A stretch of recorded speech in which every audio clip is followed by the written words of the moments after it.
Good evening, everyone, and welcome to the Plan Commission ARB for March 6th. If you have any electronic gadgets, please silence them at this time. Ryan will start with a roll call. Steve Lichtenfeld, Here. Carolyn Gatus, Here. Bridget McAndrew, Here. Bob Dunlow, Helen DeFate, Here. Kami Waldman, Here. David Gibson. Here. Okay. We have minutes from the previous meeting on February 21st. Are there any changes to it? Okay, do we have a motion? Want to make the motion since I wasn't here? I move to approve the minutes as submitted. Second. All in favor? Aye. Opposed? Okay, thank you.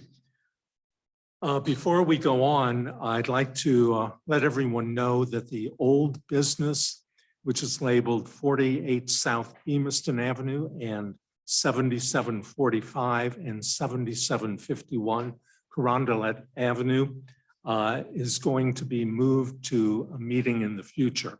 So if anyone is here for that, there's no reason to stick around tonight.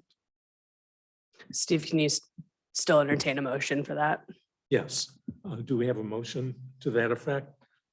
I'll make a motion to the word To postpone. Thank you. Yeah. Postpone 48 South You Beamiston. can continue it to the next one. The next. Motion to continue to the next meeting. Second. all in favor? Aye. Opposed? Okay. Now we'll proceed. The first item is a public hearing on chapter 405. And Anna, I believe you'll take that. Yes. Okay, so this is a proposed text amendment to various sections of the code related to medical marijuana. So to quickly go through a summary, in November of 2022, Missouri voters passed a constitutional amendment which allows for the cultivation, sale, use of marijuana for recreational purposes. Currently, our city code has provisions relating to medical marijuana facilities and where those can be located and how they would operate. So staff's proposing a series of text amendments that will allow for our city regulations to align with the Missouri Constitution and the most recent amendment to that. These changes cover a variety of things. The largest change, or the one that you see most often if you look through the red line version, is simply removing the reference to medical marijuana from the regulations. We're not substantially changing where different facilities are allowed, other than some specific ones I'll get into, or how they're operated, but we're making it clear that our provisions no longer apply just to medical marijuana facilities, but will apply to all marijuana facilities in general. And part of that is also updating our definition section to align with the definitions that were included in that Missouri constitutional amendment. In addition to definitions, there's also within the amendment some specific language about how measurements for the distances or the buffer uses from medical marijuana or from general marijuana facilities that included religious institutions or churches, daycares, and schools. Previously, in the first amendment that Missouri voters passed, there was not clear definition of church, clear definition of how that measurement should be calculated. And so most communities had their own version of that calculation within their code like we did. So now we're updating that so that our definitions and our calculations match with the city or with the state constitution. Another amendment that we have is related to the operation. In our existing regulations as they're written right now, we have a series of operational characteristics or restrictions that are tied to a business license, but then we also allow these uses with a conditional use permit. And so operationally, we don't have any right now with a conditional use permit, so it makes sense to correct it so that we're not checking for their hours of operation and their license requirements as part of the building permit, which comes after the conditional use permit process. So instead, we've aligned that all so that we'll look at all of the characteristics of that business and their state license when we review the conditional use permit request first. Then following through this, we have also proposed a few changes to the overlay districts. So I'm just scrolling through some of those definitions that I mentioned before. Currently, we allow the dispensaries and various uses to be located in C2, HDC, high density commercial, and S1, which is our service district.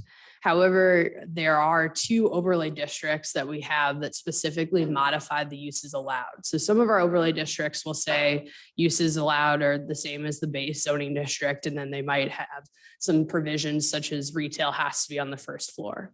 But both our downtown overlay district and our Clayton Road district essentially replace the use table of their base zoning districts and specifically outline what uses are allowed within those overlay district regulations.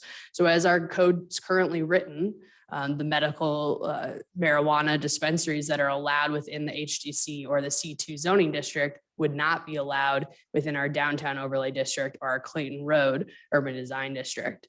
Both of those districts have locations where we've recently fielded requests and interest from people locating the dispensary.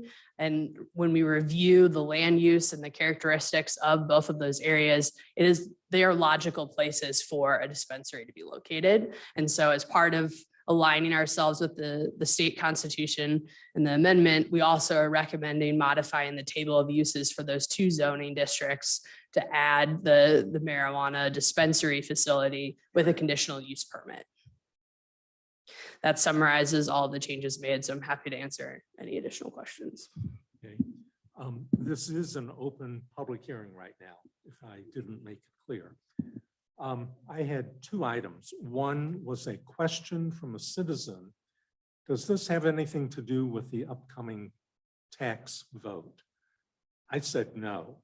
They're somewhat related because the amendment that was passed for the Constitution covered that as well. So that's a tax that local jurisdictions are allowed to put before the voters to institute.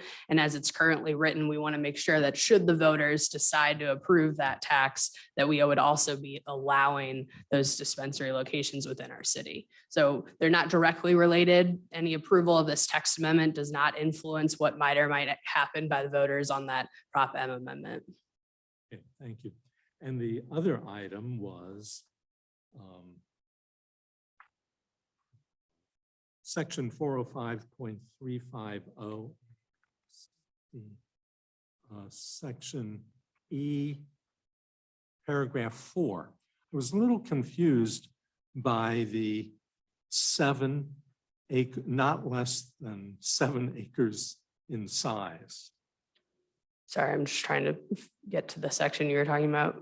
Which one? 350? E4, yeah. yes.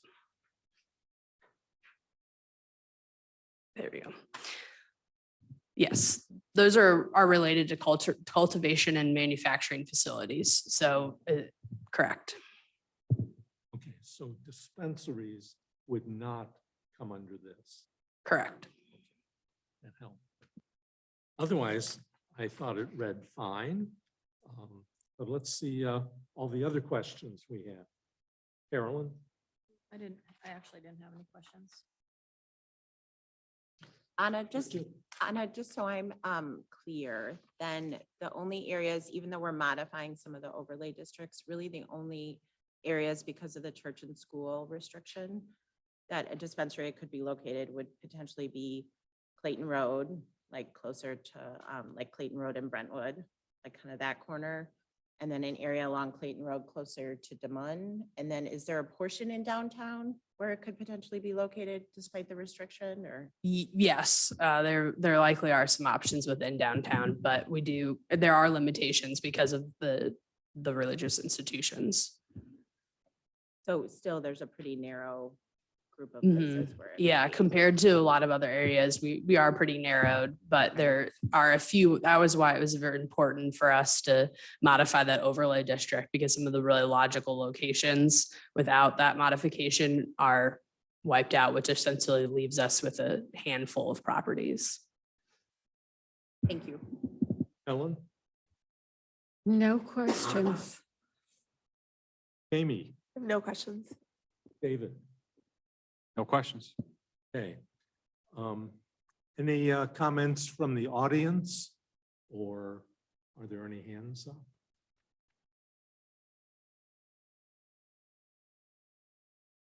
No? Okay, it's not a hand up, so we do have well, let's close the public hearing. And we do need to follow the staff recommendation to recommend approval of the proposed text amendment to the Board of Aldermen. I'll make a motion to approve the proposed text amendment to the Board of Aldermen. Second. All in favor? Aye. Opposed? Okay. Good work. Thank you very much. Okay, we'll move on to new business, and our first item is 8009 Watkins Drive. Are the applicants here? Raise your hand if you're here. Oh, okay. Thank you. Krista, hold on and we'll get back to you. Okay, Ryan? Subject property is located on the north side of Watkins Drive, just west of its intersection with South Merrimack Avenue. The property has a zoning designation of R2 single family and is developed with a 2-story single family home. The project scope includes the installation of a new retaining wall and landscaping. The wall is proposed to be a maximum of 30 inches in height and complies with setback and coverage requirements, and is proposed to comprise of gray Hampton modular stone blocks. The blocks have straight edges, vary in texture, and do not vary in size and color. Per the Architectural Review Board guidelines, new retaining walls may comprise of modular blocks so long as they include tumbled or rolled edges and vary in size and color. Staff is of the opinion that the proposed block does not comply with the Architectural Review guidelines due to the blocks lacking tumbled or rolled edges and the lack of variation in size or color. Staff recommends approval of the wall on the condition that the applicant shall select a new retaining wall material that complies with the Architectural Review guidelines and submit the material to staff for administrative approval. Okay, thank you. Krista Taylor, do you have any further comments?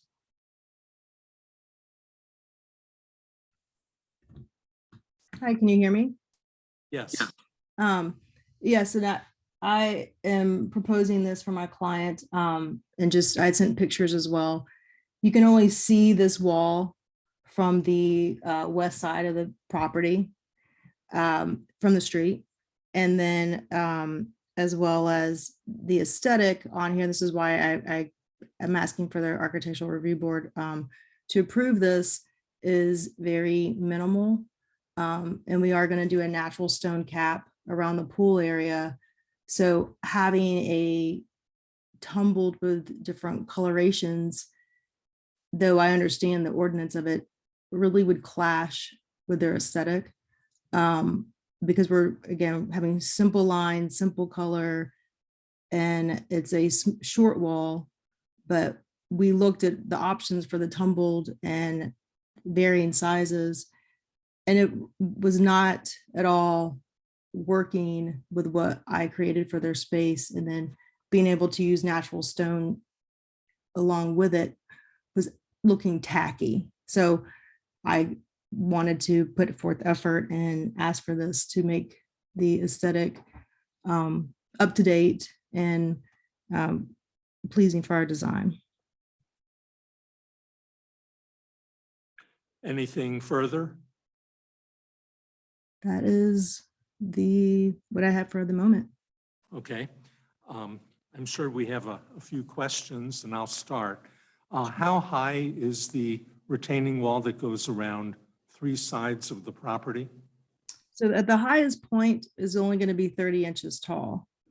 And we're going to taper down to 9 inches. And then along the pool side, it's going to be a seat wall. So we're going to be about 18 inches for our seat wall. And it's designed there to keep the existing fence and then level the property for usable space outside the pool. Okay, you said you're going to level the property around the pool. Is Mhm. that correct? Yes. I didn't see I see a layout, but I don't see any site gradations in there. So the question is, between the retaining wall Mhm. and the fence or property line Mhm. on the east, west, and north sides, Mhm. what happens with the grading there? That would be on the outside of the retaining wall. So outside towards the fence, so that space, is that what you're asking? So Yes. I'm keeping the existing grade as it is because there's an existing fence. So I did put spot elevations. I don't know if you have the most updated submittal I put in there, but I did put all the height points that was requested in all the corners and then the swale. So I'm only building the wall to keep the existing grade where that fence line is. And so, and I have a, I have a 5-foot easement in that space as well. So I'm not encroaching on the easement. I'm just simply following the existing grades, building the wall to the height of the bottom of the fence. So that, and then in my other drawing, maybe you don't have it, I also put a swale where all my water patterns are going as well. So to not create any issues onto neighbors or negative grade back to the house. Okay, well, I walked around it Mhm. and it seemed like some of the neighbors' properties drain into this property. Mhm. So when that happens, primarily on the east and a little bit of the north, Mhm. will the retaining wall then retain the water in that 5-foot dimension? Well, it's going to, and I have it drawn as well. I don't think you have the plan, but how I'm going to do it. So in that 5-foot space, I'm still going to grade it appropriately. So if you're looking at that northeast corner, which is our high point, I'm going to have it all graded and follow the existing grade to the existing low point, which is to the southeast of the residence. So any water that's coming and draining on their property is going to follow the existing lines that we have now. So I'm not going to create a dam or a lake in there. It's going to follow. And then at my release, where it comes down to the lowest point, I am creating a kind of a dry well situation. So I'm going to excavate down, put in clean in a rock to make sure that all the water, even existing situations, is all not going to create issues around my pool, the pool equipment, nor do I want it to go on anyone's property or create issues for my clients. And It's not asking us to do that for water mitigation, but I'm doing it as a landscape architect. I know what I should do. good. Could you describe the pool equipment where it's located? I'm sorry, I got glitchy. The pool equipment where you're locating it? It's going to be on the side of the house. The pool was already approved, their permit, but it's on the east side of the house. It should be labeled on the drawing as well, kind of the southeast side of the house. So it's not going to be visible from the street. And then it'll be higher up, and then the low point swale will be to the east of the equipment.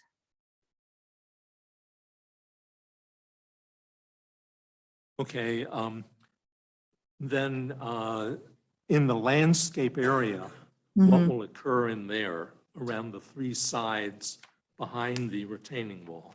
So we'll go with the same aesthetic as the wall. So we'll balance out some columnar, evergreens, maybe if some flowering, and then how I typically do it too on the base, I'll have a lower ground cover just to manage our water, and then we'll have a decorative stone or mulch depending on what the client prefers. Okay. On the inside of the retaining wall, will that land be the same, higher, or lower than the land on the outside of the retaining wall? So it's going to be lower. So what we're doing is building the wall to retain the elevation along the fence line. And then internally, I'm cutting that out because currently there's kind of a weird drive that kind of bumps up. So I'm leveling all that out, and then I'm creating a swale in that backyard area so we don't get, a lake in that area. And then I'm putting in around the pool micro drains, catch basins as well to make sure there's no water coming onto that existing carport. Okay, and then is there a complete enclosure around the pool? I see pool code fence labeled. Mhm. Does the retaining wall suffice, or is it the other property line fences that take care of that? So there will be a full enclosure of fencing. So the existing fence on that north side and east side till we get to a power pole will stay existing. And then once we turn a 90 from that north going west, we'll change to appropriate pool regulation fence. And same thing on the south side as we turn into the house. Everything will go into pool regulated fencing. And then I'm also going to need to snug up against the existing carport to provide fencing as well, just so it's fully enclosed, but working with making it look obviously attractive with existing fence of the neighbors, using their fence and then adding on to it with matching just the standard aluminum pool fencing. Okay, going back to the retaining wall, the photos that you submitted, Yes. there are 4 photos. Which one is So- the one that you're proposing? The one I'm proposing is the one I took from site one. And it has a tag on it. It says Anchor Hampton Gray. So that is the wall that I'm proposing. I sent the other photos to demonstrate how I want to do a natural cap on top of it. So I didn't have necessarily a Hampton stone and a natural piece of stone that I had in my hands. So I was trying to demonstrate how I'll have the Hampton solid in that back area, but then transition and kick it up a notch as we hit to the pool area for my columns and cap. And then that would allow me to use that stone down the line onto my fireplace and accent. So then it is staying cohesive and more like neutral tones. We're going to kind of have a neutral palette, like a traditional clean palette of color. So that's the picture. If you see one that I sent that had kind of plantings, like a wall with a cap, that was one out in the field. Sometimes lighting's different. So I like to demonstrate how a cap would look, a regular retaining wall with a cap would look as well. So trying to convey the idea with the materials, but also describing that we are going to change the cap as we transition into the pool zone. Well, in looking at the color and the shape that you're proposing, I'm going to recommend that we follow the staff recommendation that a different material be submitted. To me, this looks a little more commercial than we've been allowing in the city. In the neighborhood, we do have other tumbled edges and slight multicolor differentiations, which seem to fit better in our neighborhood. So I would go with the staff recommendation in there. But I've talked long enough. Let's see what the other members have to say. Carolyn? It's always tough going after you because you ask everything just about. A little question about maintenance between that retaining wall and the fence, Mhm. aligns your neighbor. That's going to be a little tough to get in there to maintain that.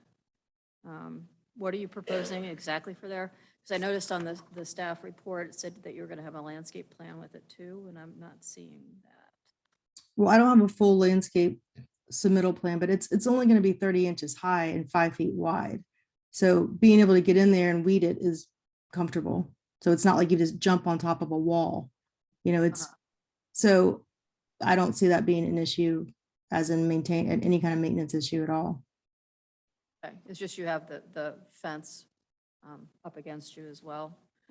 Yeah, you have a 5 foot, you have a 5 foot space.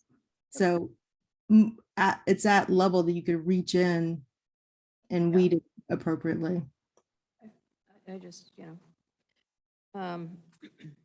you have any of, well, that's okay. Other than what Steve has mentioned. I'm a little torn about the materials. I understand where you were going with it. But I do know that once we set a precedent, then we've set a precedent. So I'm leaning towards the change of material as well. So you're saying you're not allowing change in material? What? I'm sorry, when you're saying with No, both, I'm saying we should go with the city requirement for the stone wall itself. The change in size and color. I mean, do you, because it's kind of the point, you know, and I understand what you're trying to do, but, and this isn't going to be a commercial setting and it's not someone's front yard, but, you know, having a 3 colors tumbled situation is like you're telling somebody you got to use a speckled carpet in your bedroom. Like that means the rest of everything we're doing, we have to blend 3 colors and a tumbled look, which is very dated as a landscape architect. Like, you know, there's certain fads that come in and out. So if you're making someone do something, you know, I understand in the structural portion, I understand commercial frontages and signage, right? But, you know, as a landscape architect, and I'm sure this is probably other people having it, if you're, you know, we're designing, you're making us make changes that are not the best decision aesthetically as we get progressive. Like, I don't know when this is dated to do 3-piece and 3 colors, but it's like you telling people they just you know, you're looking at wall color, that sets the whole stage for the property. I don't think you're looking at it as an architecturally. Like, you know, we have to evolve and be progressive. I think, yeah, I totally understand what you're saying, and I am a landscape architect, so I hear you. Yes, thank you. But our role on this board is to adhere to the code unless we deem and accept, I mean, I don't know how else to put it. Well, that's why I had to go through, architectural review board, because they wouldn't let me do it through administrative. Right. So I had to, you know, come here and say, this is why I'm trying to do it, and explain it to you as a landscape architect, If you understand my point of view, then, you know, as we're looking at things, we don't want dated, you know, we had to be progressive at some point. I understand functionally and structurally master specs, but seeing a 30-inch wall from the front of the street on one side of someone's property, it's just hard for me to understand the reasoning. Yeah, I guess what is the major objection to the different sizes and the different colors, though? I mean, I'm It's not sure that that's so dated at all, but it's subjective. So like, I don't work anywhere else. Again, I understand your frontages of roads. I understand commercial. I'm listening to you about the marijuana thing, like, you know, all those pieces. I'm getting that. I understand that because you're looking for a cohesiveness as your street frontage or your commercial frontage. But in people's rear yard, and I personally don't, I think a tumbled look and like some of that Versalock with those 3 colors is tacky. That's where I am as in working with clients and picking out materials personally. Like I understand we're looking at, trying to keep the integrity of the neighborhood. And what I'm doing is not going to be tacky. It's not like I'm using some Windsor block that I picked up from Home Depot. Like that's not the look that we're going for. Right. So that's why I have to go through architectural review. If it was just the standard retaining wall, then I could have administrative review. Krista, this is Steve again. What is the color of the block that you're proposing? It's a light gray. Light gray. Well, in looking at the house, it's a very warm brick color. Mhm. And I think that color of the blocks that would pick up the warmth would be a lot better looking than the gray color. You might consider that as well as the tumble that we have in our regulations, but I'll stop there. Carolyn, were you finished? Yeah, for now. Bridget? Krista, and I guess Anna, maybe this is a question for you. I'm not a landscape architect, but in our code, we have certain materials that are allowed that can be administratively approved. And in Mhm. this case, because Ms. Taylor was picking out something for her clients that weren't on that list, she had to come before us. Is there anything wrong with these materials, or is it simply a preference? Is it just These are guidelines, how they're established, so it's a little different from the hard and strict code. It was a preference that was established by the Architecture Review Board a number of years ago that outlined what could be administratively approved and guidelines to follow for block walls as it became more popular. So this board has the ability and the authority to change those guidelines as opposed to a hard code requirement that would need a variance. but structurally speaking, there's nothing wrong with the materials that are being proposed. It's simply an aesthetic preference on this particular applicant. Correct. Okay. I think given the fact that the wall is small, it's in the backyard.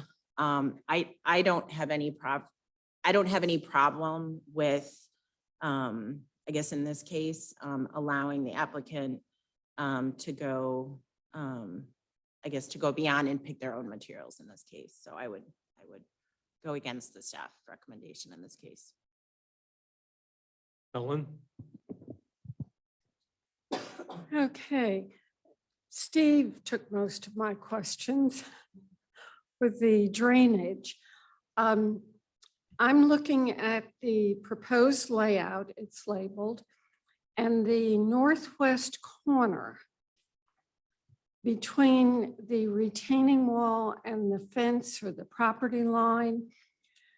As you come down the west side, the wall turns a corner to the property line. How will you deal with the water that is coming in that direction?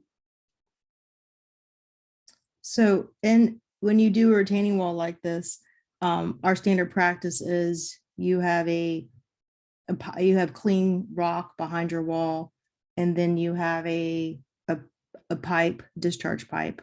So any water that comes into that area is going to hit my pipe and then disperse either to the driveway or to the lawn area. So the discharge pipe will send it on to the lawn area within the retaining wall? So it can discharge it in either right outside that retaining wall and have it follow the grade of back into the drive or to the lawn space between the property line, or it can discharge and have it come out towards the yard area. I know we have to be 10 foot off your property line. Okay. I would agree with Steve on the color and the type of block for the retaining wall. it is visible if you look at the upper right corner, there's 3 elevations, 3 photos on one of the sheets submitted. And you can see straight down the driveway to the retaining wall, the future retaining wall. So I think something in a beige tone would be far handsomer. Well, and I understand what you're saying, but you know, if my client's wanting to do not beige, if they, you know, there's not a lot of beige options. And then if you've looked at these Versalock blocks, the choices of them are red. They're not like, they're like a mixed color and it's tacky. And so she was looking at browns. When we've gone all over St. Louis, and I have called different suppliers to have materials brought in, and she doesn't like any of them. It doesn't go with the aesthetic. I don't personally care for them either.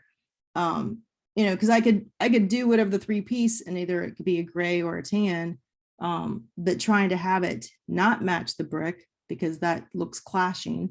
But you know, I don't know if you guys have been, look at what options are out there.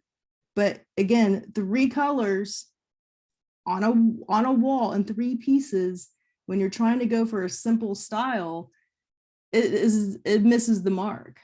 Like it's not a structural thing, it's the aesthetic I know you're talking about. And I will take your, you know, advice, you know, here or there, but by the end of, you know, as the landscape architect, I'm going to lead my design on the colors I feel are best and the aesthetic that is best for my client and what our overall design is.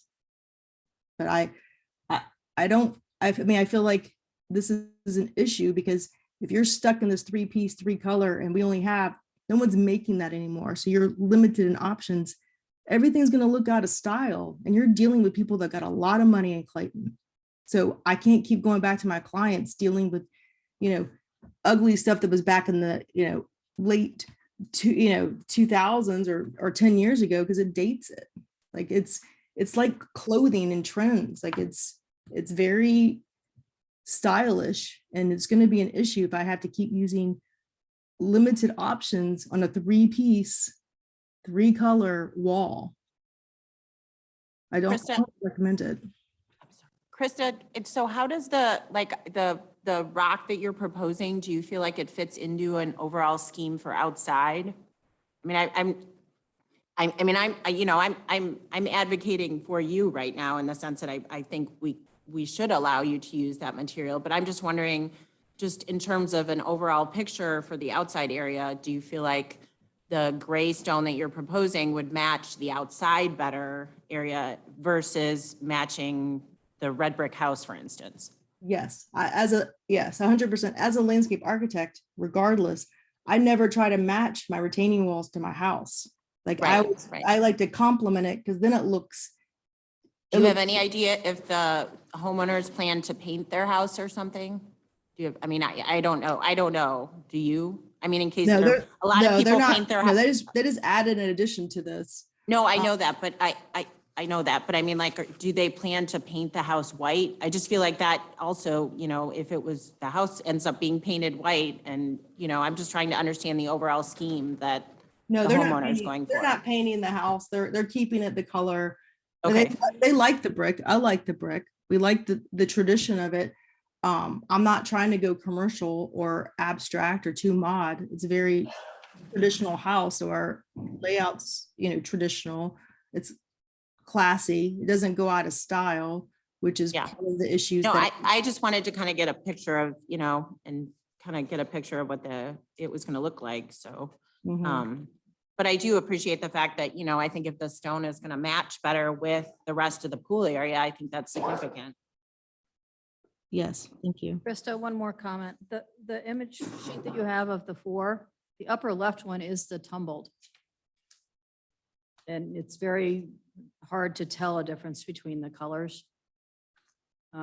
Maybe in a photo, but even if you want a tumbled one, just say, for example, Mhm. your clause is a tumbled 3 colors. So even if we went to one tumbled, which again does not fit the aesthetic we're trying to achieve. We're not looking colonial, we're looking clean line, that aesthetic.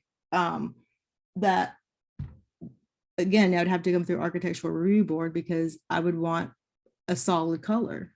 Like I just don't know why this was even enforced for 3 colors.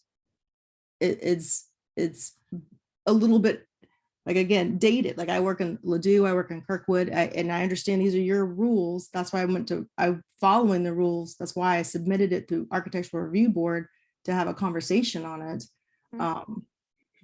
But I want to make sure whatever we're designing and moving forward is very, people pay money. People live in that area. They want things per their aesthetic and also updated, and they don't want it to look like it's 10 years old Versalock block that y'all chose with 3 colors and rounded corners. Like that's just kind of tacky at this point. No one does that anymore.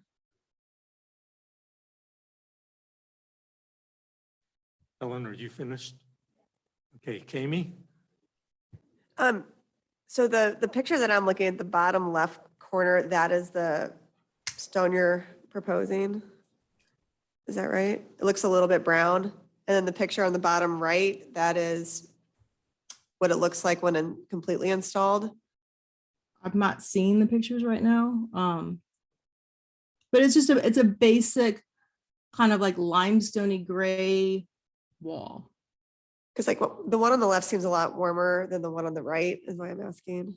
I'm not sure, but they're all gonna patina. They're all gonna age regardless. Yeah. So the one on the bottom left is the one at site 1, which is what my client likes. So Okay. that's the one, but it's also inside, it's dirty, it's aged.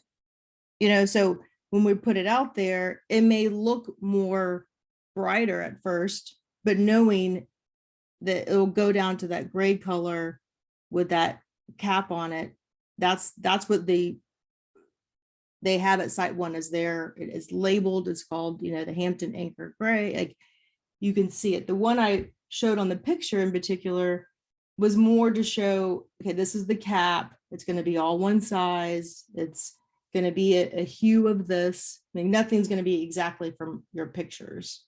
But I was trying to find things without lugging in actual block with me to convey the idea. And so when you have a 30-inch high wall, like how many like blocks would that be? Like 3 tall 5. or So, 5? yeah, because they're 6-inch increments. So you're gonna have 5 of those high with a cap.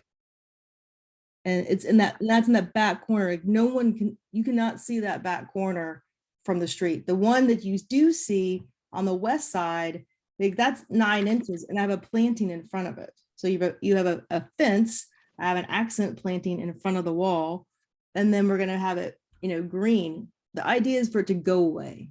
I'm not trying to highlight a wall. I just want it to recede, clean lines in the back of the landscape. I don't want to look back there and see orange and red and yellow all dancing around because we're trying to match the brick. Like that's not the intent.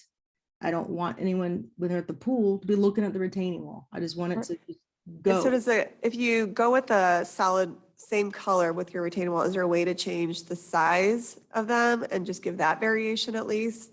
So it doesn't look, the one that you're saying that is up to date, that's not dated, that's been around forever. So I would kind of argue that also is dated. It's not colonial as you quoted, but it's been around for a very long time. So I'm not seeing like a modernism to it or anything like that.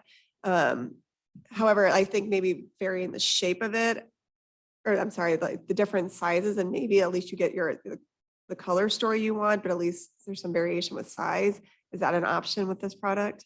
Well, if most of the time, if you have a variation in sizes, it's going to have a tumbled. Like a lot of the times, I can see if I can get a straight face in it. And the reason why these blocks have been around for so long is because they don't go out of style because they're monochromatic and they're basic. And that's what we're trying to achieve. So I've been using them for, a long time as well. But when you're choosing something, I recommend this to my clients all the time, choose something that doesn't go out of style. Like I know personally, if I go to someone's house and they've got a certain color wall blend, I know what year it is. But if you go into just a basic wall, you can update your plantings, you can update your cushions, that it stays basic. That's the intent. So yes, is it been around a long time? Yes. Does it, but it has rectilinear lines to it. So everything we're doing is rectilinear. Like I'm not doing, Sure. Can you tell me just real quick where the highest point of that wall is on the plan? it's on so behind the pool back corner on that northeast side. Okay, so like the one that goes along the driveway, what height is that?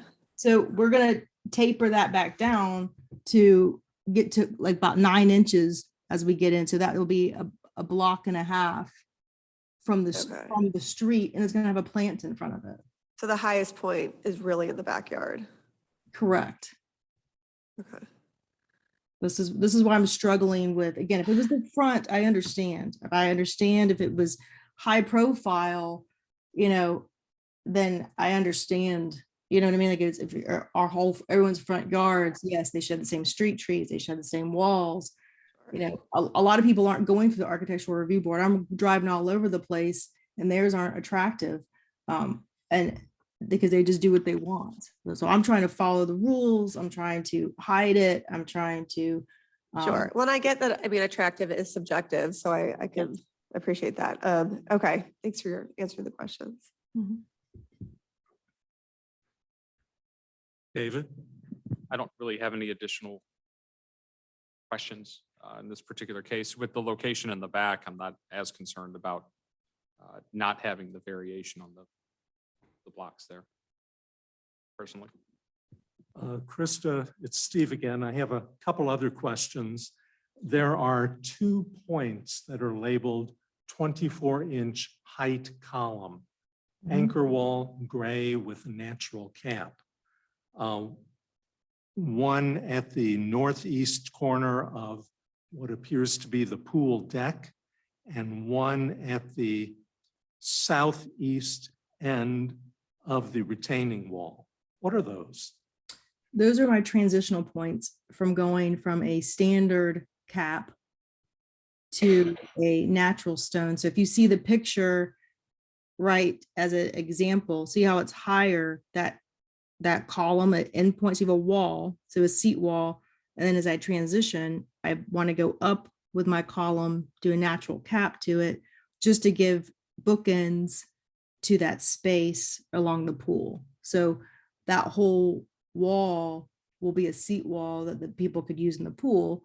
And then I don't want it to be an awkward transition when I change my cap. So I want it to be, basic cap in the back, but then at those columns, both ends is where I transition to a natural stone. Okay, I understand it now. Will the retaining wall between those 2 column caps, will it be level, or will there be a step in it at any point? It'll be no step. It'll be level. The only time we're going to start stepping and transitioning is at that column as we hit that back northeast. But So from the upper column to the northeast corner of the retaining wall? Did I understand that? correct. It'll be a standard seat wall. So then that way it was not going to have a step.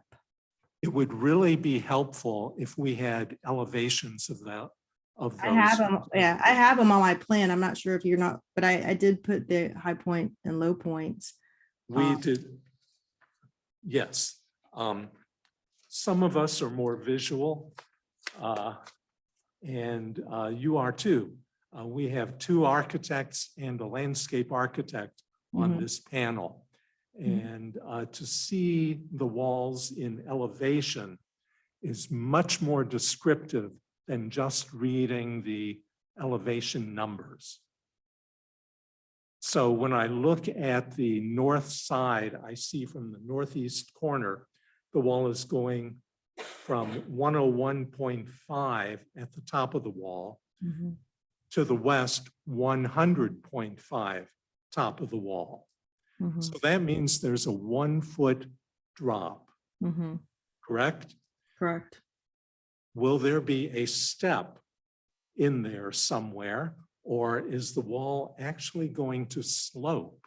No, no, If no, it's- no, I wouldn't, I'd never slope a wall. If someone's sloping. Well, a that's why I'm asking. Oh, yeah, yeah. No, there's gonna be a step. So there'll be a steps in the wall for the retaining wall, that rear one. I thought you were asking between the two columns. Between the two columns, there's no step. As we Right. have to change grade per elevation along that fence line, then yes, we will step accordingly to grade appropriately in 6-inch increments.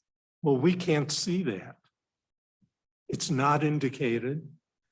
It looks like it's a sloping wall, which I think is the wrong way to put up a block wall completely. Well, yeah, I wouldn't slope something. I just thought having these conversations, if I've had spot elevations in here and we have a conversation like industry standards, if someone is sloping a wall, they don't need to be building walls. So I will step it down. So I gave corner points that was requested for elevations on this wall to dictate on the heights of the wall. So you would know how tall it is and how obtrusive it might be.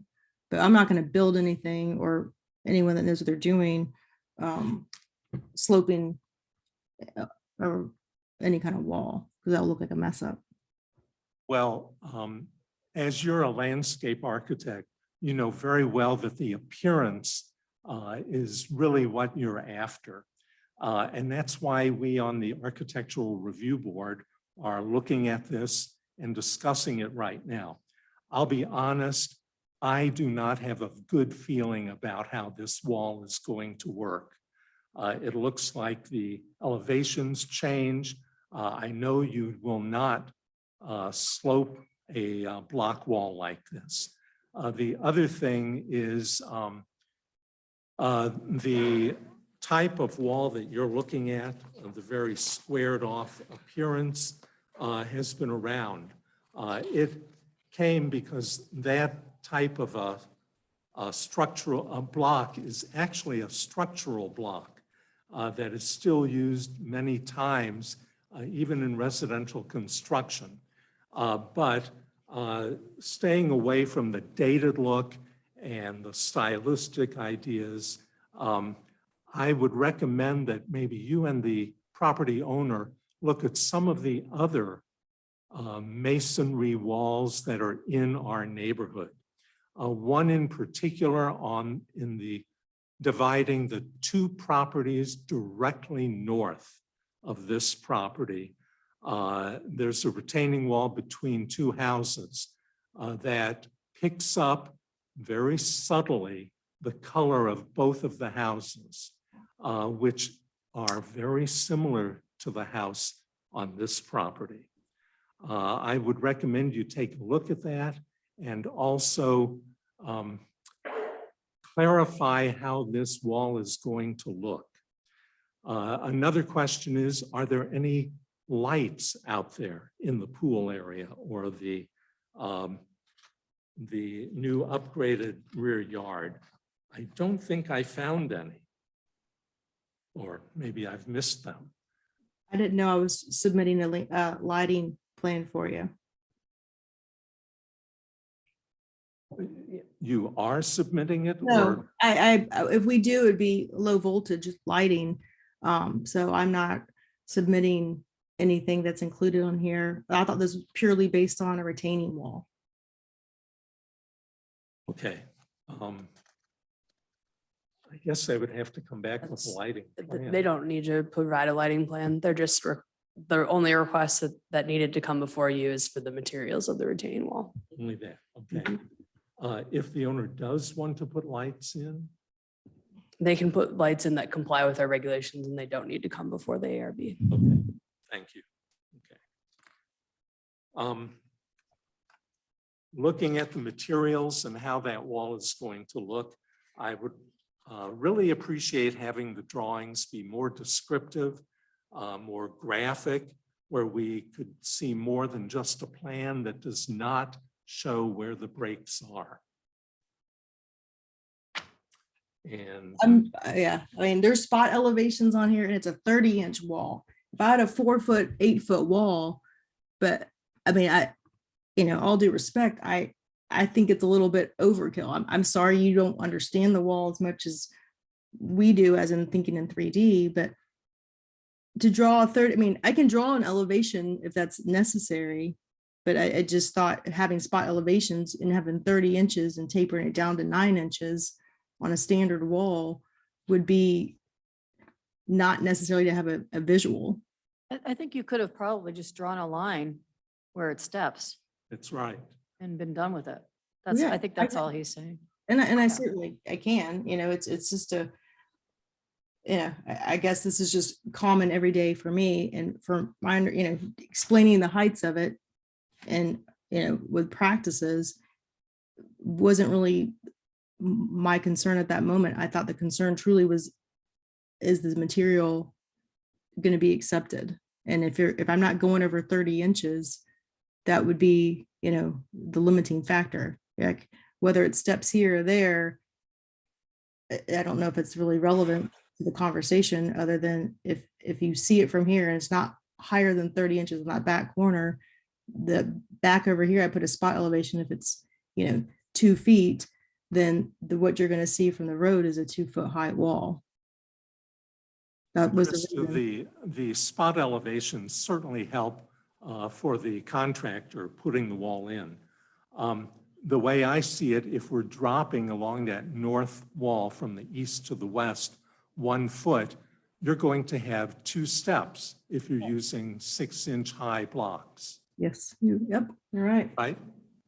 Yes. So my assumption would be that you might step it at the 1/3 and the 2/3 points, but that's an assumption because I don't see anything.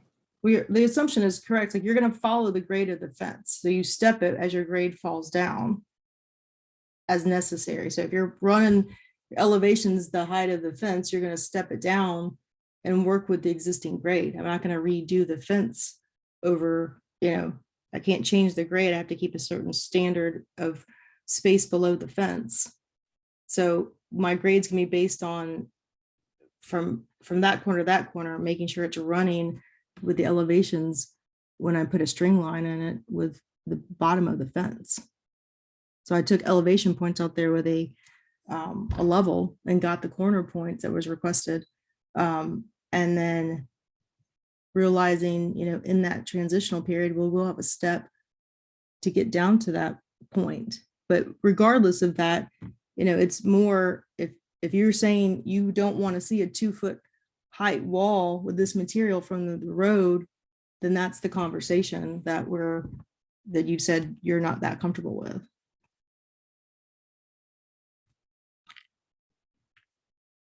I'm not sure that we've said anything about not seeing a 2-foot wall from the street, but I'm beginning to hear what you're trying to do. I just feel the drawings don't show it. I do have another question, and that is where the wall on the west side meets the driveway. You have about 9 inches between the bottom and the top of the wall. Is that correct? Yes. Okay. So, and that will be roughly 3 inches lower, no, about 9 inches lower than the northwest corner top of the wall. Is that correct? So, yes. So then we would step it to get down to grade as well. Uh-huh. Okay, so you would need another step on that west side. Correct. Yeah, we'll have to step it down to get back to grade. So I have to, again, run it with the fence, but then I have to get my wall back down to elevation point to where the driveway is. So I set that elevation point too, knowing between the corners, we have to step down to that elevation to make sure I'm having my fence level and making sure all my grades work with existing grades. Okay. Another question, and that is about the double gate Mhm. at the back end of the driveway. Yeah. I'm just making this as a suggestion. Do they have sufficient back and turnaround in there? Yes, they can get into the carport. Mhm. Okay, and that is a 3-car carport, right? It is, they're only gonna use probably 2 of it. The standard one from the back of the turning radius, you need at least 10 feet. So I pull back that gate 10 feet. Okay, but they could park 3 cars in the carport. I believe so.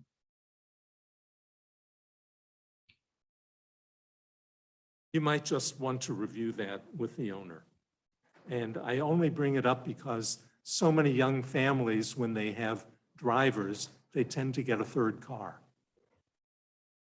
Mhm. But that's off of what we're discussing, just a suggestion. All right, thank you. Let's see, are there any comments here in the audience? Hands, any other hands up?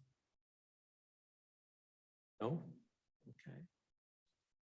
Let's see, we have a staff recommendation to select a retaining wall material that complies with the architectural review guidelines and submit that material to staff for administrative approval. Do we have any other concern that we may need to put into a motion? No? Before we go on, I had one other question, Krista. On the plan with the landscaping, do the circles represent specific plantings? Yeah, yes and no. I mean, I had originally had more plantings in there and removed them so you could read the text and not be clouded by the plantings. I hadn't gotten to fully lay out and specify the plant material until I know what material, like wall material and everything that I'm gonna have to work with. But that area will be softened because right now you're looking at just a wooden fence on that back side. So they're not specified, but there'll be something columnar and appropriate in that 5-foot space. Will you have any ground cover in that 5-foot space? Yes, most likely it'll be something like a liriope or a low juniper, something that would not sucker onto the wall or anything such as that. Maybe something that would tuft over a little bit, but nothing, again, too messy because their aesthetic is they want low maintenance and simple and clean. So, but my aesthetic, I typically like to have a ground cover so it's not full of mulch. Okay. Have you discussed with the owner maintaining that 5-foot area? Because some of the neighbors have had excessive creeping growth from this property under the fences onto the adjacent properties. Because they used to have an aggressive ground cover like a vinca that was rhizomic.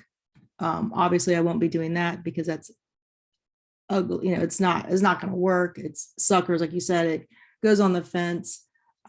It's messy, snaky. So if we put in a ground cover, if I do like a liriope muscari, it's not rhizomic, so it's clumps. So it's not going to be something that's going to spread into that space. It would just be something to soften the space and keep it, trees and a lower plane. So they're not driving there, people aren't looking in and seeing all that fence. Well, the adjacent neighbors are looking to how well this is going to be redeveloped on the backyard. And they look forward to not having any creeping items also. So Yeah, thank you. absolutely. Yes. Now we can go back.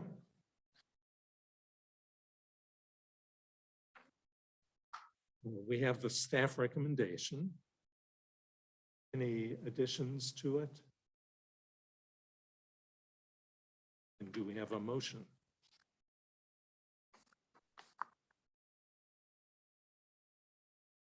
Right. I am torn. So, I'm going to make a recommendation that we approve the submission without the staff recommendation. But with the caveat that the color will not be a stark gray color. It will be a warm gray.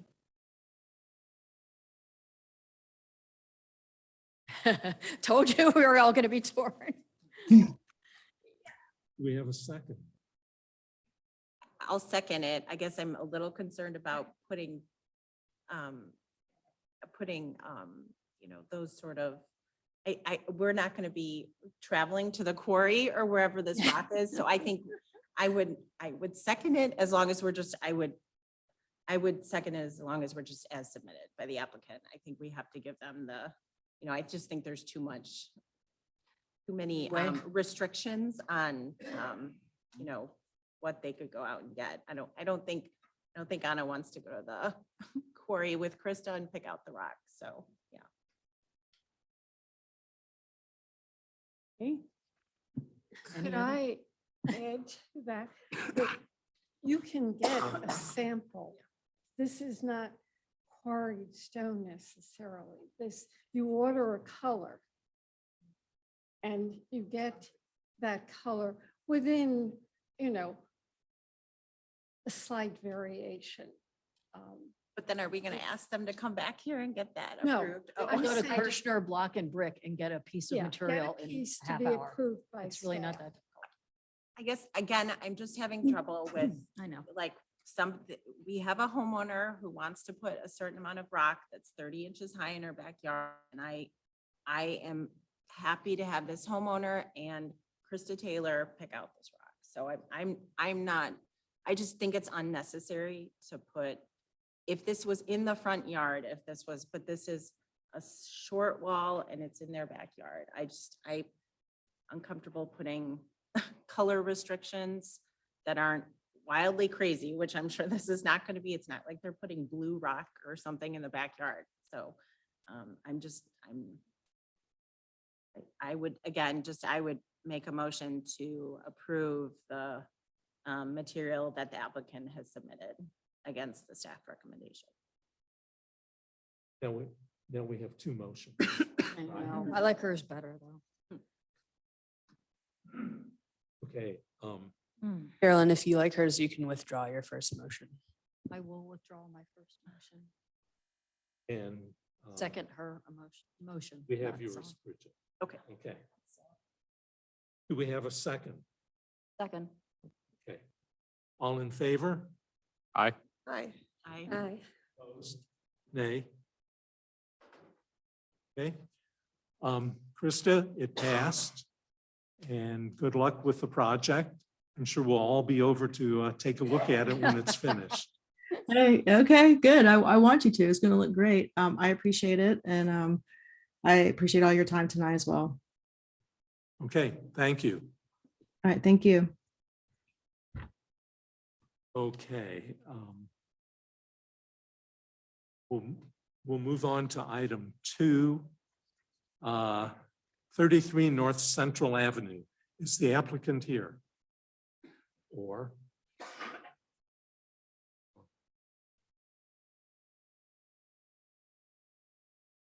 At the applicant online? Oh, you're right. We have two different addresses. The salon has multiple addresses. There's the address of the property in general, and then the St. Louis County assigns individual addresses for the tenant spaces. So that's why there's a little confusion.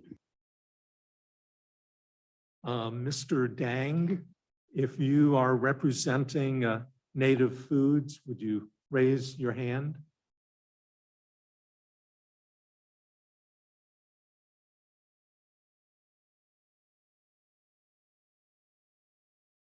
I don't see that name anywhere. If you don't have any questions to ask based on their application, we can move forward with it anyway. It will go to the Board of Aldermen for final approval. So this is a recommendation. If you have questions that you need them to answer, then we would have to wait.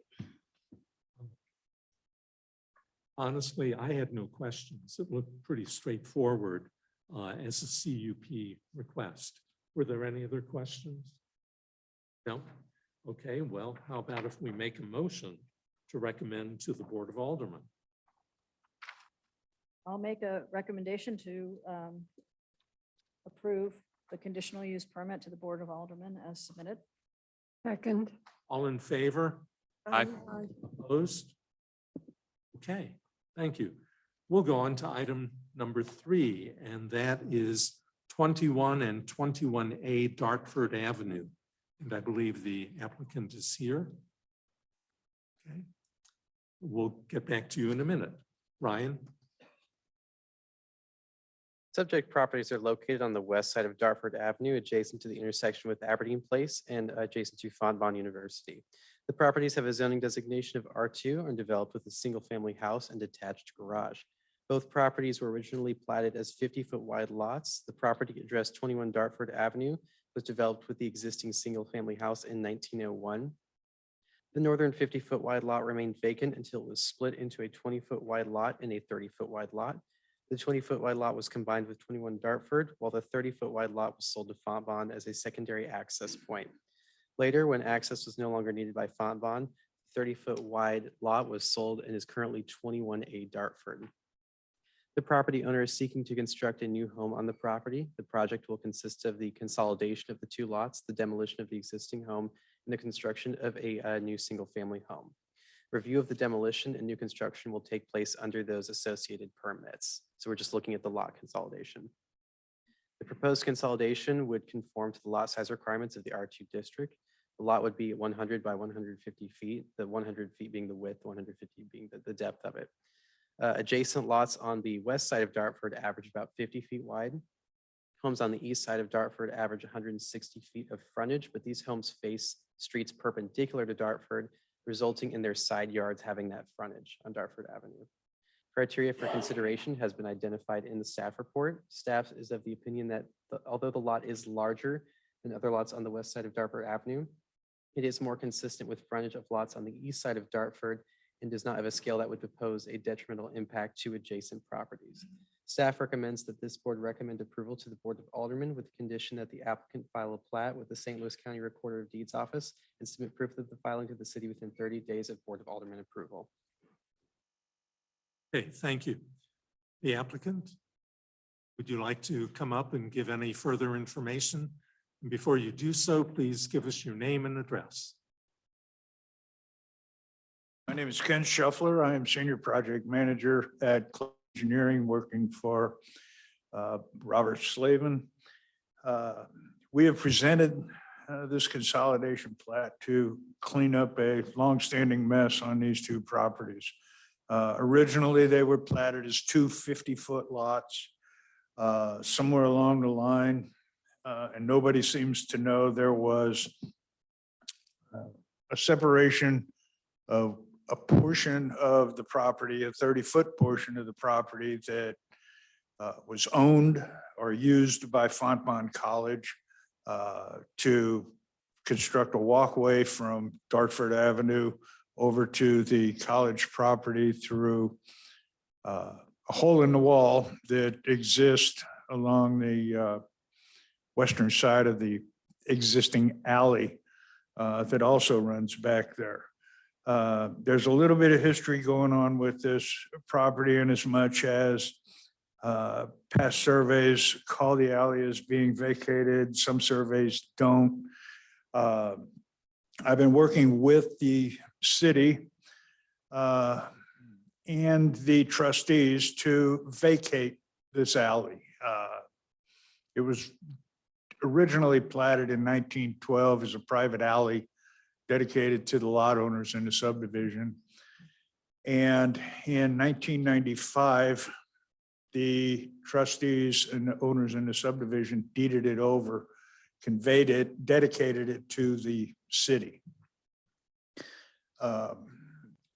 That portion is in limbo right now, so all we're dealing with is the 150-foot deep property and then the two parcels, the 70-foot parcel and the 30-foot parcel. In order to construct a house the way that we would like to, it would have to go across some property line, whichever that one is. And that's the division either between the 50-foot and the 50-foot lot or the 70-foot lot and the 30-foot lot. We can't build a house across a property line. So we're here today to consolidate those two parcels into one lot so that we can construct a house. Thank you. Are there any other people? We have someone else who would like to come up and speak.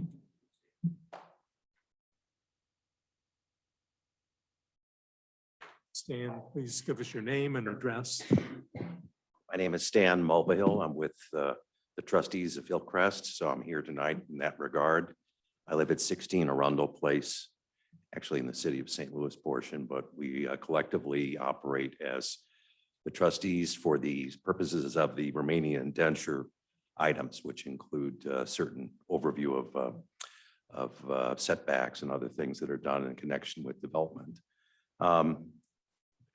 The engineer mentioned the alley vacation here that's going on. I'm working with your public works people to affect that. That's been a paper alley for a long time and a real problem. We're going to clean that up eventually through, I think Matt Malik is working on that through your, through the legal review, and should have something coming up here in a matter of months, but that should get cleaned up so that that alley will be finally officially vacated and owners can petition to plat or replat their ground accordingly. Leaving aside that, our interest as trustees is to support the better development of our neighborhood. We've done, I think, a pretty good job working with Clayton over the last, particularly last 30, 35 years.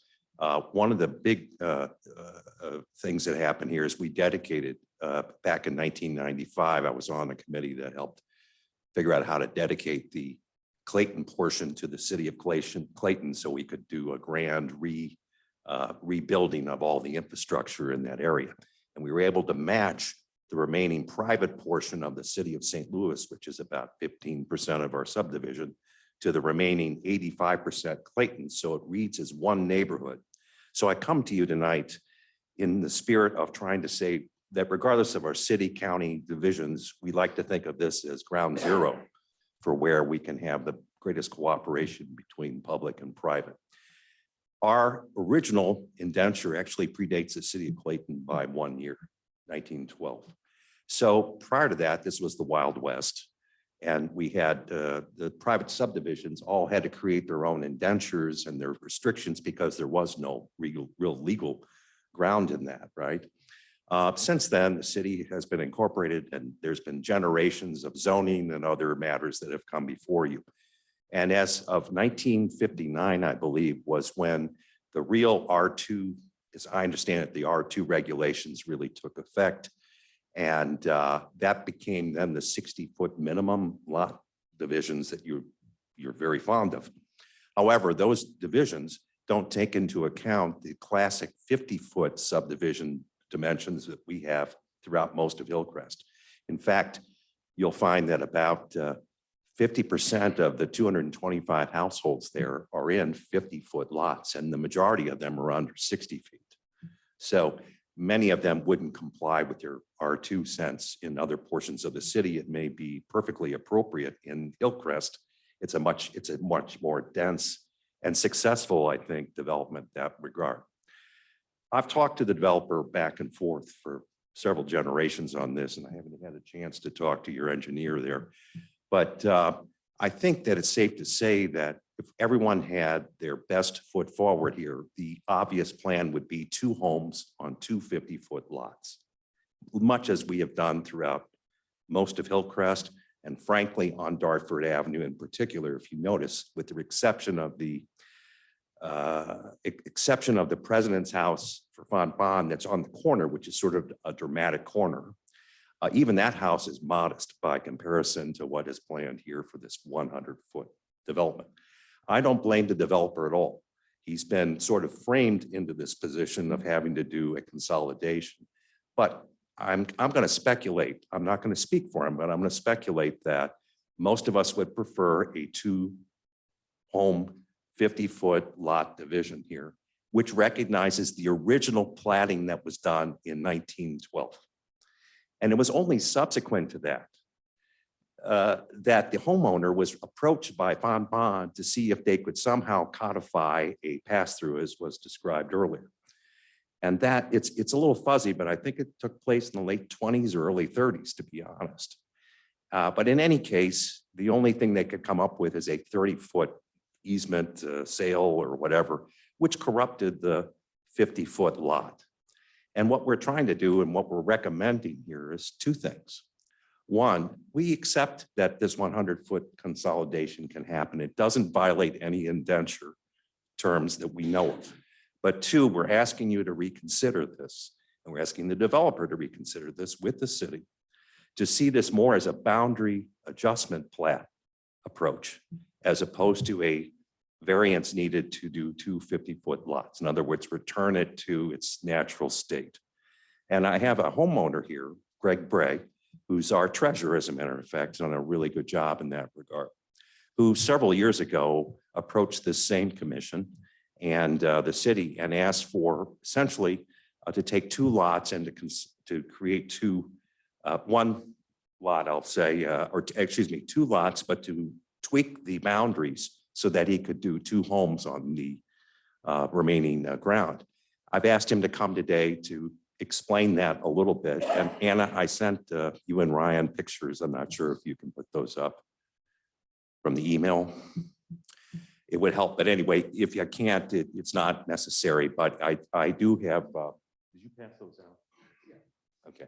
So Greg has passed out a little handout. I'm going to ask him to speak for a moment about his experience at 4547 Arundel, which is just illustrative of what we're talking about in terms of a boundary plat adjustment, which is to tweak this to 2 50-foot. It's just moving the boundary from the 30-foot line of that one northern parcel back to the 50-foot line as it was originally.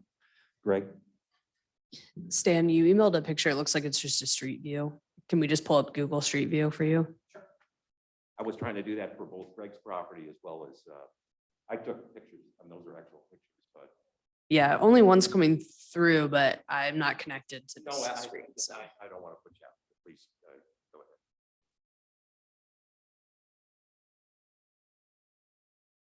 Thank you. I can text you it.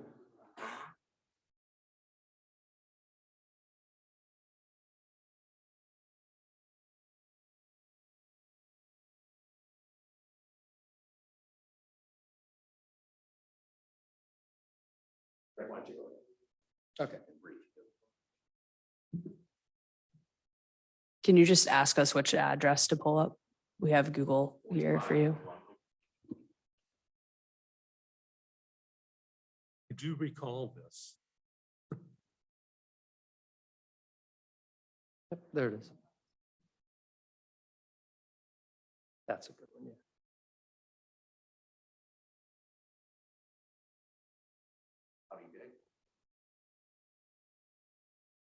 Right there is your, actually, you're better off on Arundel rather than Devon.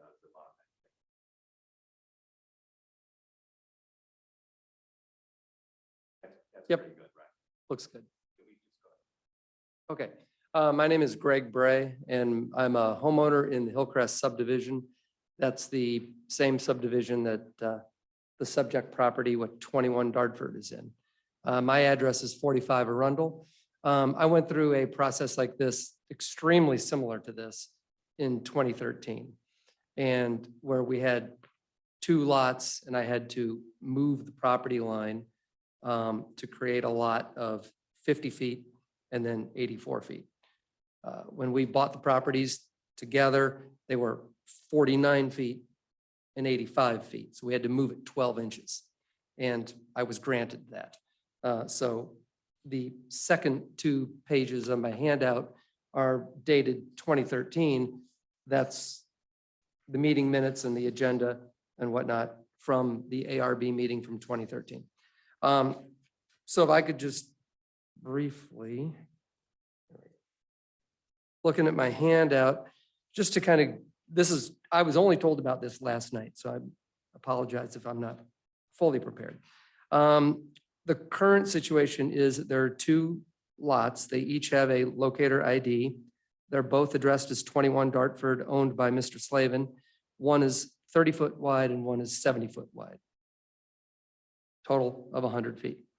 The desired, or what we're advocating, would be to split them and to return them to 50 feet wide each. So one could be 21 Dartford, and then the next one could be 23. Okay. Looking at the Clayton R2 zoning requirements, I just copied and pasted this from the Clayton website. It calls for a minimum of 60-foot lot. But it said a modification may be allowed subject to section 405.1880. And then when I looked at section 405.1880, it says that lots of record that were established prior to April 14th, 1959 with less width will be considered a conforming lot. So in my viewpoint, it seems that there is a written exception for this. Okay. And then really to summarize my points are the supporting items, number 1 through 6. Number 1, there are 2 lots already in existence. So we're not creating a new lot. There already are 2 lots. Supporting item number 2, the home addresses that you go along Dartford, there's 19, 21, and then the next one is 25. So house number 23 is available to be created. Okay. Also, it's not listed on here, but I just checked. 7 Dartford, 9, 11, 13, 15, 17, 19, and 25. All of those are 50 foot in width. So when you're looking at Dartford, 50, 50, 50, 50, 50, and then you've got currently 100 and then 50. So splitting the 100 into 2 50s goes right along with the entire block. Item number 4 is the zoning, which we just talked about. Item number 5 is that the trustees of Hillcrest desire and are in full support of this, making it 2 50-foot lots. Item number 6, we have about 223 lots in the neighborhood, and I know this because I'm the treasurer, and I have our fees are based on frontage foot. About 49% are 50 feet. I also looked, we have about 9 lots out of 223. 9 lots are 95 to 116 feet. So only about 4% of our lots are in that 100-foot area. So creating 2 50-foot lots would be well in line with what's in our neighborhood right now. That's it. Just come up to the mic so that's recorded, Thank you. please. So Greg, hang on, so that in case there's a question, perhaps about your experience. Greg mentioned about the lots that are 100-foot approximate. We've got several of them, but they tend to be at the end cap, if you will, of our streets. They're on Skinker, near the entrance there. They're at the corners sometimes of some of these streets. There's just a couple smattering here and there, and none of them are as big and massive as the thing that has been proposed to be built here. So this is really going to be a very different 100-foot development. We're not saying he doesn't have a right to do it. We want to support good development. We know Slavin Homes will do a beautiful job. There's no question about that. But what we are concerned with here is that somehow or another, we've reframed this thing to where a place where none of us really want to end up. The developer probably, I won't speak for Bobby, but I'm thinking he probably would prefer to do 2 homes rather than 1, but he doesn't want to face a variance request or other things that could substantially delay or make his whole plan uncertain. So that's number 1. The city would benefit from 2 developments there, not 1, in terms of taxes, density, people, and so forth. The neighborhood would support it in terms of its scale and its appropriateness, particularly in the middle of that Dartford block where every other property is 50 feet. And this is suddenly this big mansion that's in the middle of it. It seems a bit incongruous to us and not a result we really want. And I'd like to think, and I've asked this planning staff, and I respect their point of view on this, but I have to disagree with a couple of things. There's no practical reason why we have to have this 10-foot minimum addition to a 50-foot lot. What does that gain us here when we have so much success with the 50-foot lot as it is in Hillcrest?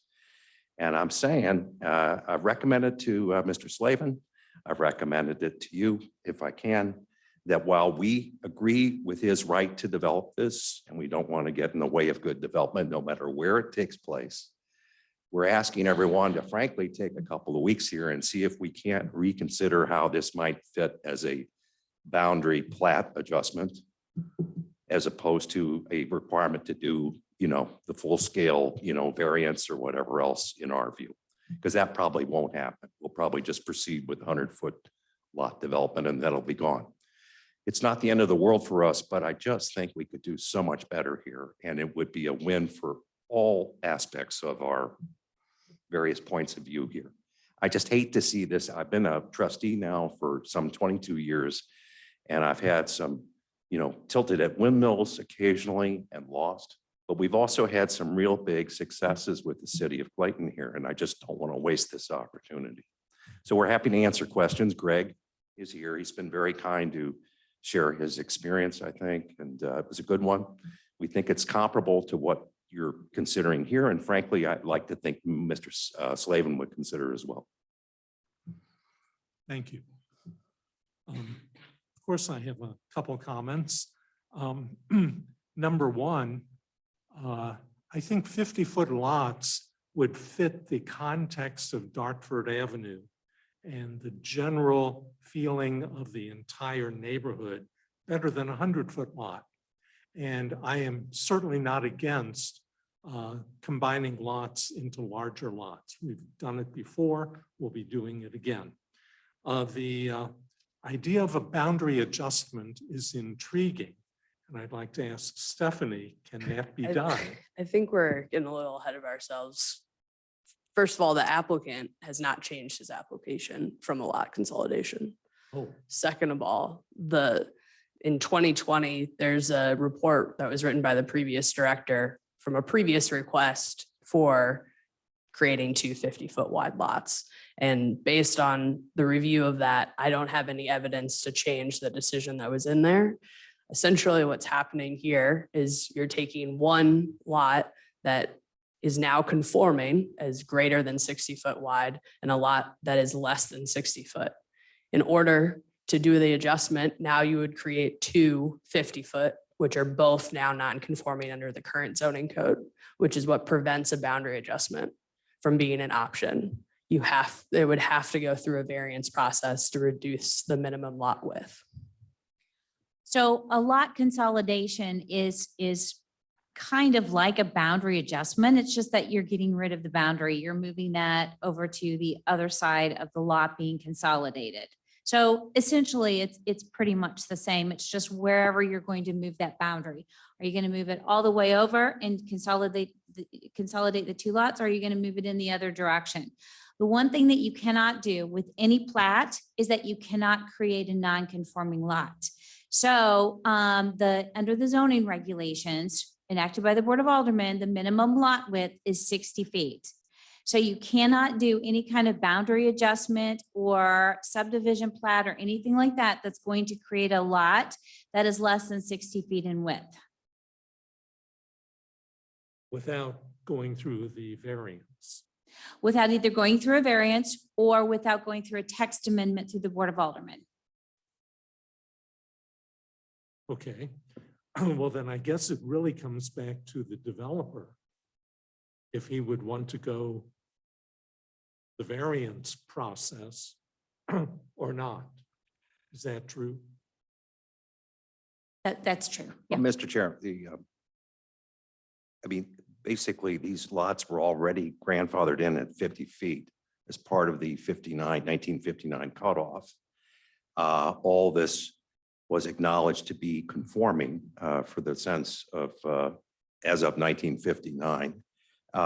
Again, the whole idea of a boundary adjustment is to avoid running afoul of the whole reconsideration of whether it's conforming or not conforming. It's considered a right, if you will, to return it to 50 feet and consider the reason it was divided at all in the first place.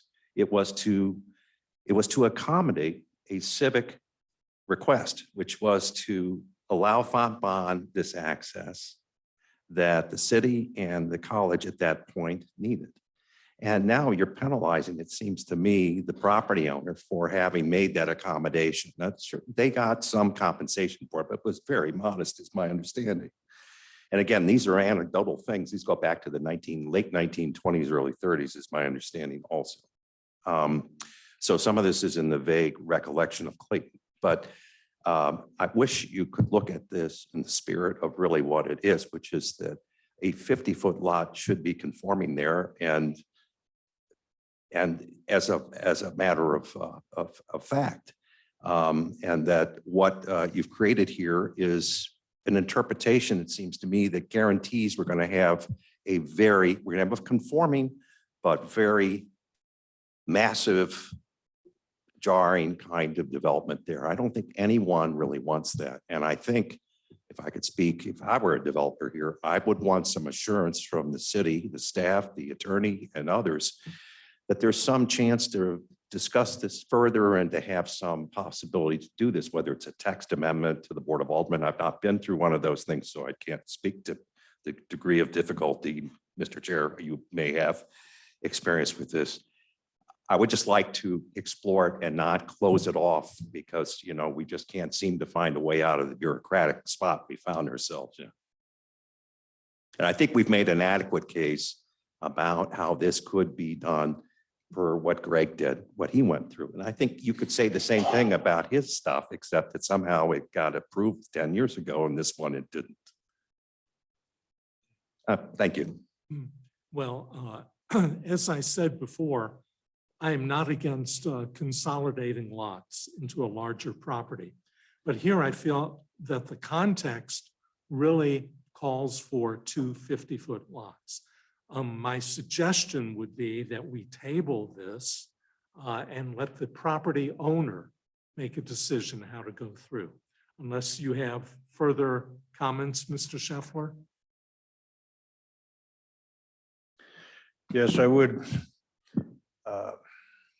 I would like to see the recommendation for approval of the consolidation plan. At least allow us to get past this commission. We can deal with, we can talk with the trustees. We had looked at the 50-foot thing, but the zoning ordinance was completely clear, 60-foot minimum. I suggested that to Mr. Slavin. I was in these chambers a couple of weeks ago trying to get a variance on a rear yard setback based on the alley being vacated, therefore creating a 160-foot deep lot so that I could have a 40-foot setback from the western edge of the alley, which would be a 30-foot setback from the existing 150-foot depth. I removed that. I withdrew that application because there was no way it was going to get approved. Number one, because I couldn't prove a hardship. And that's the big sticking word with Board of Adjustment. in order for us to go back to the Board of Adjustment and ask for this to be a variance approved on this, I have to prove hardship. When I tried to prove hardship on the other setback, I was told you can build a smaller house. If I go and try and prove hardship for a 50-foot lot, I have nothing other than I can build two houses instead of one larger house. So that's why I would ask that the consolidation plat recommendation for approval goes to the Board of Aldermen from this body this evening. And then I can work with the trustees, I can work with the city, I can work with the city attorney prior to the next Board of Aldermen meeting when this would come up. We've been dealing with this site for a month and a half or better through a lot of processes. And we just keep running into walls. So I would ask this board to approve the consolidation plat, make the recommendation of that to the Board of Aldermen. And then I can work with the trustees, the subdivision, the city, and things like that. If something changes and we can help these guys out and make 2 50-foot lots, I can't hold up development on arguments of not being able to prove a hardship because it can't be done. They'll just tell me, consolidate. You can't have less than, what's your hardship that you need 2 50-foot lots? And I don't have an answer for that because they're going to say, just make it a 100-foot lot. And that's what brought me here today. So if we could at least get to that point, get this approved, recommended, and then I can deal with the city, the trustees, the city attorney, all the rules and regulations. And like I said, these two properties have been a mess from the get-go. Nobody knows how anything happened, how the 30-foot got made from a 50-foot. We haven't found any kind of platting or anything of that nature. And I'm here because this is easy. This gets me working. This gets the process started to create site plans, building plans, and get the site plan submitted to the city. So I can come back to y'all with a house plan for this. So that's what I'm asking. If I could get approval on the consolidation plat, and then I'll deal with the city and the trustees. Mr. Chairman, if I may, just a quick point on some legal aspects of approval of a plat. So approval of the plat is one thing that comes to you that is purely ministerial.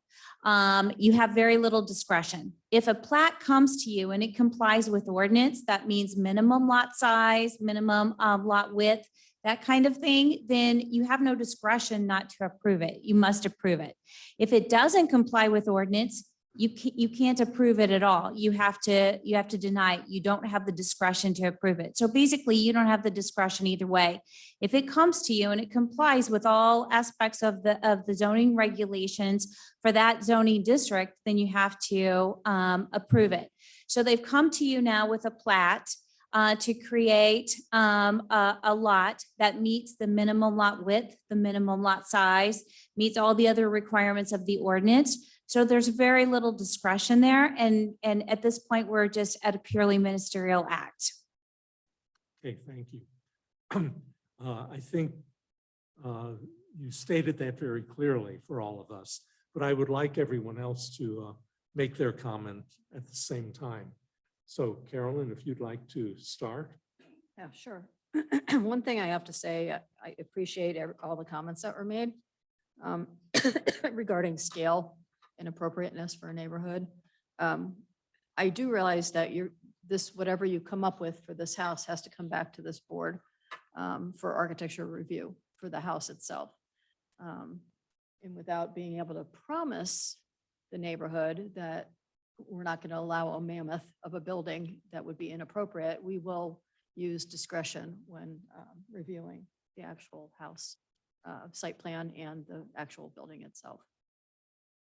If I may add, this property has been approved by the Architectural Review Board previously. But like I said, everything was the house was built over that property line and things like that. So isn't that correct, Ms. Crane? Yes, there was previously a house approved based on a survey that marked that these lots were already consolidated and that the right of way was already vacated, which Okay, so appears not. I'm to be. just, part of this is fixing some of the problems that we found when we took this project over. So, but I'm certain that when we bring building plans, house plans before the ARB, that you guys will be happy. Richard? I don't think there's a whole lot to say. It sounds like this is an action we have to approve, but I do appreciate the comments, and I think, as was mentioned, be very careful about what sort of property is put there. Thanks. Ellen? I would echo what Carolyn and Bridget have said. Amy? Yes, I'm in agreement. Everyone. David? No questions or comments. Okay. Well, I think Stephanie laid it out pretty clear for us. We thank you for that. We do have the staff recommendation to recommend approval to the Board of Aldermen with that single condition of the Recorder of Deeds office. But you're familiar with that. Are any people in the audience? It's like that could be a neighbor. Bang. If anyone virtually needs to speak, raise your hand now.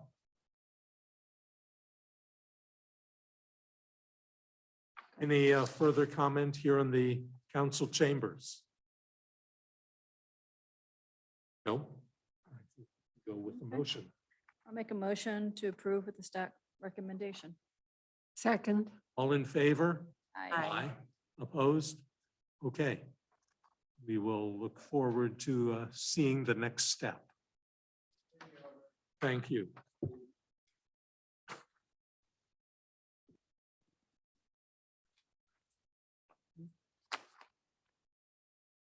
Now we can move on to item 4, which is Brentmore Park, number 28. And I believe the applicant is here. We'll get started. Brian? So this site is located on the north side of Brentmore Park, adjacent to the city's boundary with University City. The property has a zoning designation of R1 Large Lot Single Family Dwelling District. The applicant is proposing regrading and landscaping in the rear yard. In December of 2022, a site inspection identified unpermitted work including regrading and tree removal being performed on the subject property. A stop work order was issued and the applicant provided the required plans for review. The applicant applied for site plan review in December of 2022 and is seeking approval for both work performed and work to be completed. The criteria for review have been detailed in the staff report. To summarize, the proposed changes comply with coverage and drainage requirements, and there are no proposed changes to the structures on the property. Trees were removed prior to site plan review. Christner has provided comments pertaining to the preservation of existing trees and the replacement of damaged trees. Staff recommends approval on the condition that tree protection and other measures identified by the city's contracted landscape architect shall be installed and maintained per the markup drawing dated February 5th of 2023. Okay, thank you. The applicant?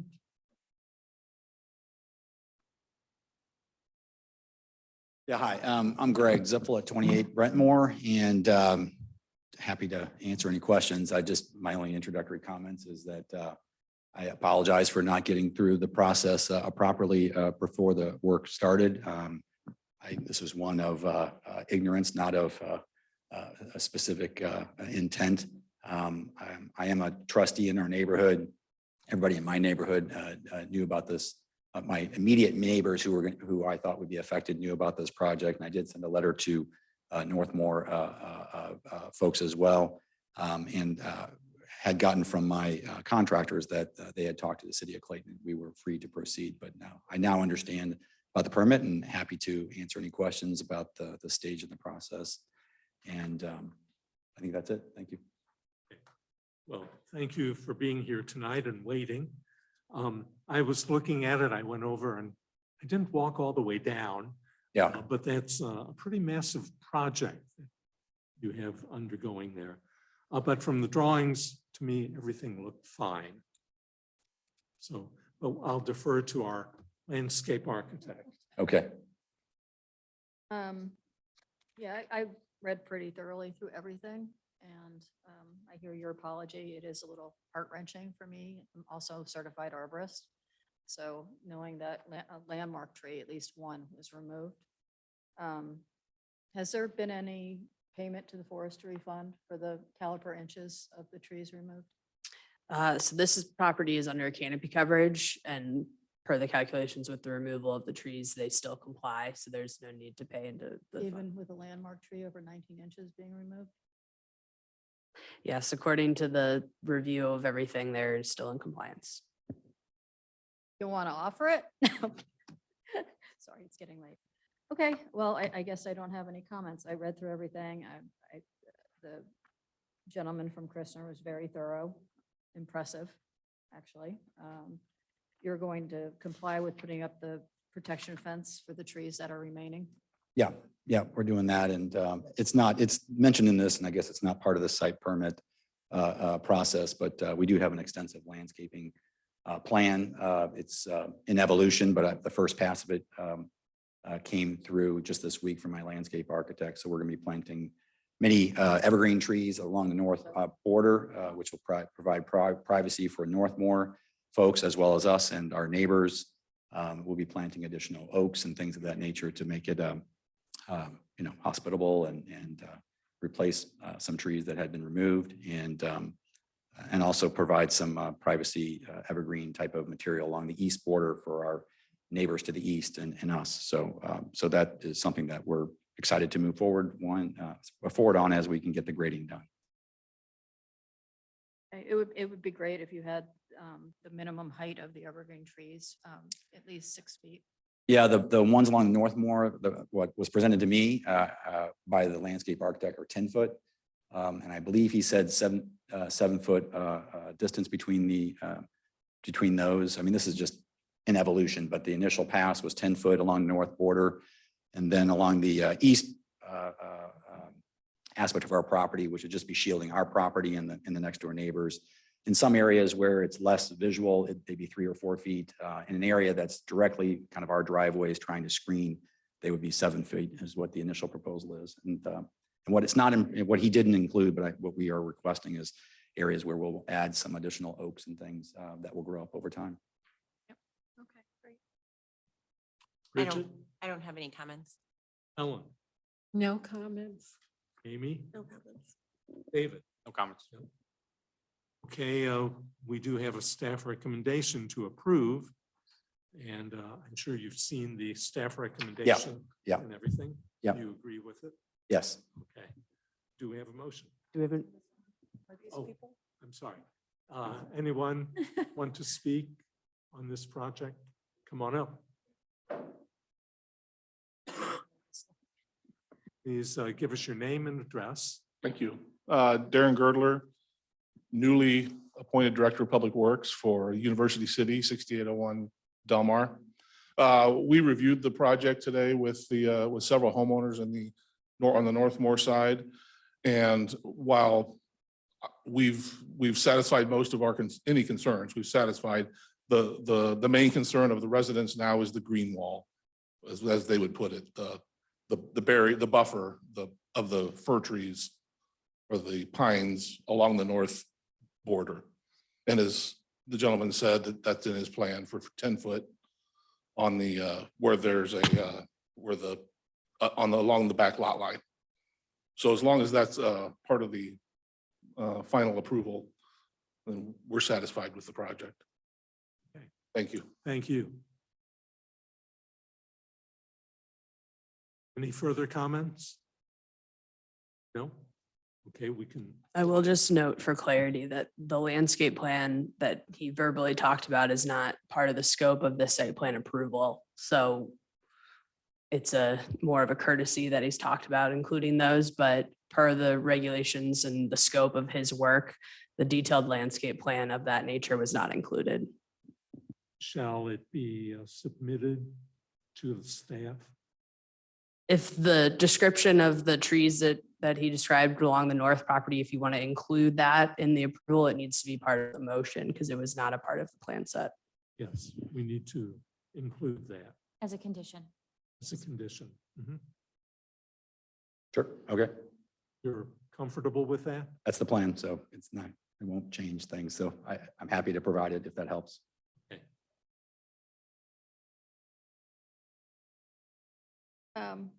I make a motion to approve with staff recommendation and also a conditional item of the heights of the evergreen trees should be 10 feet in height along the north border. Second. All in favor? Aye. Opposed? Okay, Okay. Appreciate it. good luck Have a with good it. night, everybody. Thanks. Thank you. Okay. That brings us to the end of our new business. We already took care of the old business. So Kami, any comments? No comment. Helen, No comment. Bridget, Comment. Carolyn, I think there, somehow we need to change the code that there is a penalty for removing trees prior to any approval. So it deters people from doing that and just killing trees on their property. I'm not saying that he did anything maliciously, but if we have no penalty, what's to keep anybody from doing it? That's all I wanted to say about David? Okay, well, Anna, anything further? No, I think the tree element would be a larger code rewrite. The only reason he even had to get a permit is because of the regrading aspect of the project and had nothing to do with the removal of trees. Currently, as it stands, our tree and landscape only applies when you trigger site plan review, which he did so by regrading in the area of disturbance. So, but that is something to definitely look at when we do some code rewrites. Ryan? Nothing further. Okay, thank you, Stephanie, for your legal opinions. We appreciate it. And I think that's it. So we'll see everyone 2 weeks from tonight on the 20th, I guess. Okay, thank you. Meeting adjourned.